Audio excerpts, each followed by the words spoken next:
You decide to open Moon Animator, ready to make a masterpiece. Ready to make something incredible sharing to the world. Pouring hours of effort, watching hundreds of hours of tutorials. You think you got it right this time. Just maybe. But it's terrible. Awful. Yeah, this looks the same. It doesn't even work. Whoa, calm down, bud. I'll give you my best advice. I know animation is hard. I was there before. That's why you clicked this tutorial, right? I'll share my tips and tricks in this video. Without further ado, let's begin. Let's set up our rig. Before anything, begin posing. This is our before stance. Angled torso, tilted head, positioned feet. Remember, practicing improves your skill exponentially. Once you got that down, we animate. I'm using 5 as This is your wind up. You can exaggerate it. But I prefer to keep it not as exaggerated. The main parts of the feet remain the same, but the legs are angled. This is because the torso is moving back too. Now this is where the punch speeds up. The torso and arms are moving, but the legs are planted but adding force. It's okay if it doesn't look logical, it only happens for a max of 5 frames. Now this is exaggeration. Make the punch have force behind it. Make the arm dislocate from the shoulder briefly. Adjust the frames as needed to make it look better.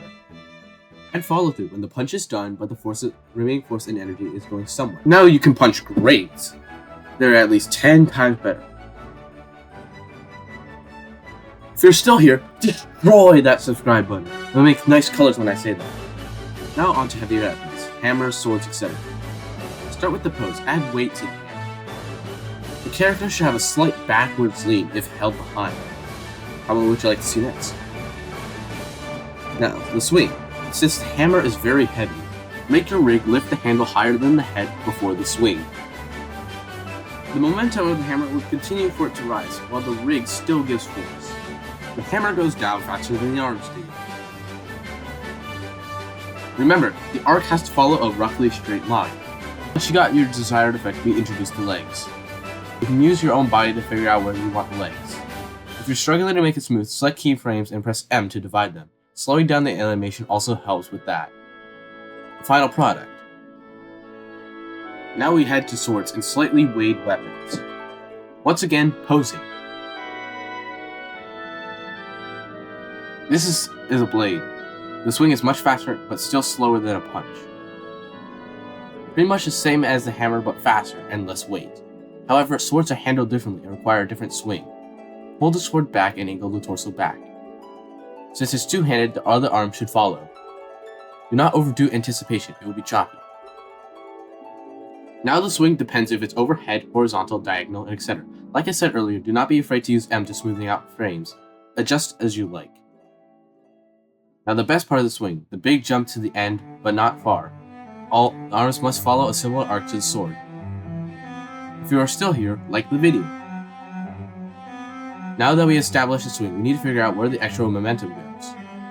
This is the follow through, parrying through another swing or just holding it. Follow through is really easy, increase the angles by 5 to 15 degrees over 10 plus frames. After you follow through, you can go back to the mirror holding pose. Since there's still weight, you need to exaggerate the movements a little to get your results. Now going from follow through to mirror may look odd. Like I said a few times throughout the video, selecting keyframes and pressing M is really useful. Once you got your desired result, it's time for the legs. Since the sword is lighter, it's more accurate to use punch logic with the legs. If you're curious what the red thing is, it's onion skin. Press B to use accurately.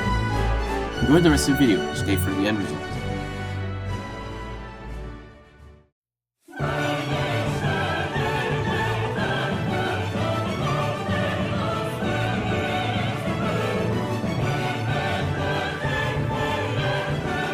That's pretty much it. I hope you enjoyed. Comment what you would like to see next. Anyhow, see you guys.